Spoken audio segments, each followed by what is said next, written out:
नमस्कार दोस्तों, एक और वीडियो लेकर हम आपके लिए हाजिर हैं और इसमें शुरुआत करते हैं हम क्वेश्चनों की। हमारा पहला क्वेश्चन इसमें दे रखा है कि राजस्थान में चौथे टाइगर रिजर्व बनाने की घोषणा की गई है, वह कौन सा है। यानी अभी चौथा टाइगर रिजर्व, 3 टाइगर रिजर्व हैं वर्तमान में हैं और अभी चौथा बनाया जाएगा। इसमें से हमें बताना है, जैसे ए में सरिस्का, बी में शेरगढ़, सी में रामगढ़ विषधारी और डी में फुलवारी किनाल। तो इसका जो हमारा ऑप्शन रहेगा वो रहेगा ऑप्शन सी, रामगढ़ विषधारी। रामगढ़ विषधारी जो कि बूंदी में स्थित है और इसे 5 जुलाई 2021 को चौथा टाइगर रिजर्व बनाने की घोषणा की गई है और इसे बाघों का बच्चा घर भी कहा जाता है। बाघों का बच्चा घर भी इस अभयारण्य को कहा जाता है। अगला हमारा जो क्वेश्चन है वो है क्वेश्चन नंबर 2।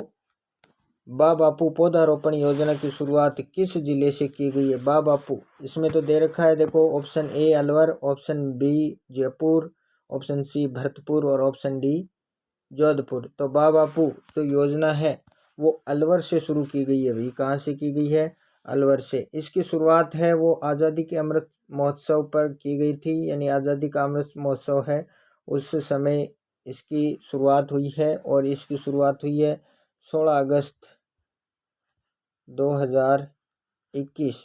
16 अगस्त 2021 को इसकी शुरुआत हुई है अलवर से और अलवर ज़िले के उमरेण गांव में, उमरेण क्षेत्र, उमरेण गांव है और वहां पर लगभग 150 पौधे लगाकर इस कार्यक्रम की शुरुआत है, इस योजना की शुरुआत है, बापू पौधारोपण योजना की शुरुआत की गई है।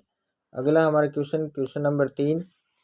बाघों की भूमि किस अभयारण्य को कहा जाता है। Option A Ranthambore tiger reserve को, मुकुंदरा हिल्स को और सरिस्का वन्य जीव अभयारण्य को, राष्ट्रीय मरु उद्यान को।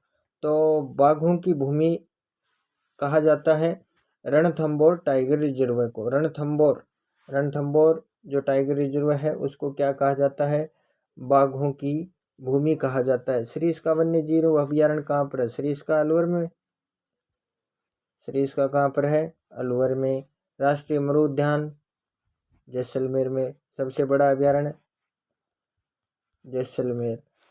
अगला हमारा क्वेश्चन नंबर 4 नंबर हमारा क्वेश्चन है कि पक्षियों का स्वर्ग किस अभयारण्य को कहा जाता है। पक्षियों के स्वर्ग यहाँ पे दे रखा है, सीता माता वन्य जीव अभयारण्य है, केवला देव है, ताल छापर है, बंद बारिठा है। तो इसका जो हमारा उत्तर रहेगा वो रहेगा केवला देव राष्ट्रीय उद्यान को पक्षियों का स्वर्ग कहा जाता है। सीता माता वन्य जीव अभयारण्य, सीता माता वन्य जीव अभयारण्य है प्रतापगढ़ में। सीता माता वन्य जीव अभयारण्य उड़न गिलहरियों के लिए प्रसिद्ध है। ताल छापर चूरू में है।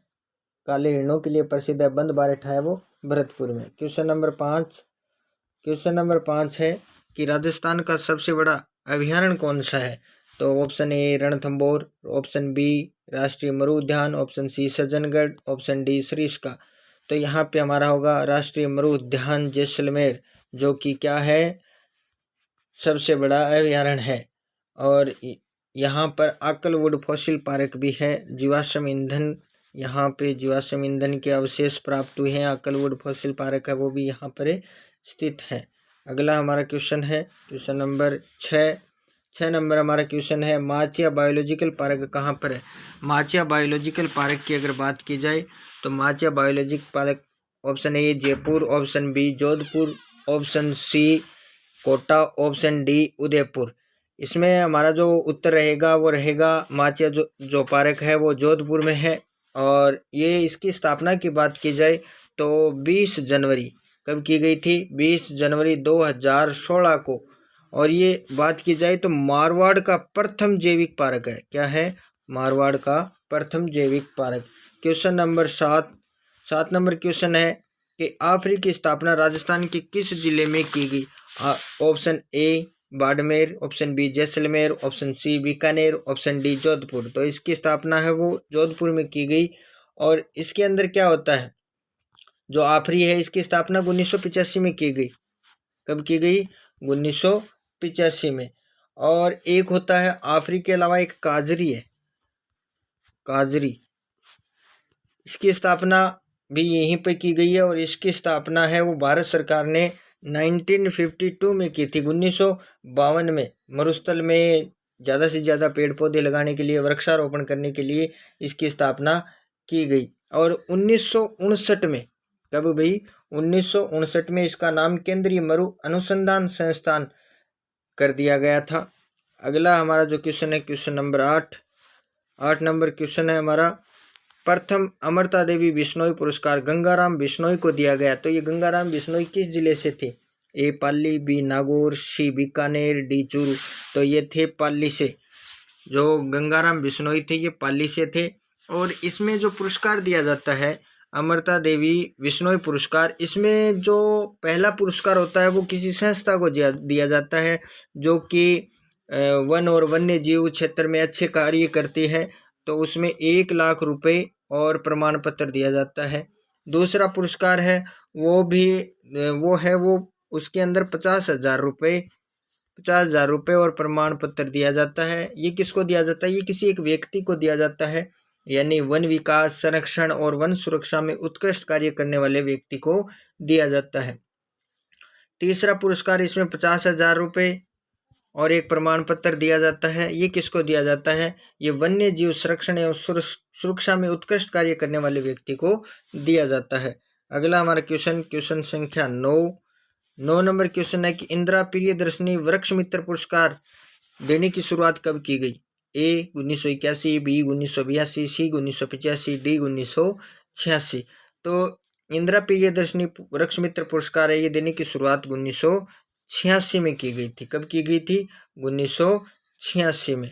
अगला हमारा क्वेश्चन नंबर 10, राजस्थान में घर घर औषधि कार्यक्रम की शुरुआत है वो कब की गई? राजस्थान में घर घर औषधि कार्यक्रम की शुरुआत है भाई 1 अगस्त 2021 में माननीय मुख्यमंत्री अशोक गहलोत ने इसकी शुरुआत की थी।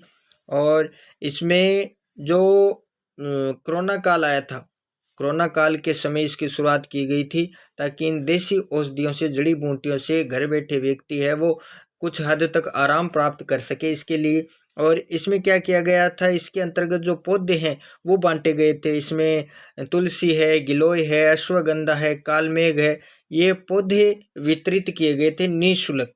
और इसकी शुरुआत 1 अगस्त 2021 को की गई, जो कि 72वां वन महोत्सव था, उस समय इसकी शुरुआत की गई। ये प्रथम चरण था। और इसका जो दूसरा चरण है इसकी शुरुआत है वो 2 अक्टूबर 2021 को शुरुआत की गई। तो ये बहुत इंपॉर्टेंट क्वेश्चन है कि राजस्थान में घर घर औषधि योजना की शुरुआत है वो 1 अगस्त 2021 को की गई। और इसके अंतर्गत क्या किया जाता है, औषधीय पौधे हैं वो निःशुल्क वितरित किए गए थे, जिसमें तुलसी, गिलोय, अश्वगंधा, कालमेघ ये पौधे हैं ये वितरित किए गए थे। धन्यवाद।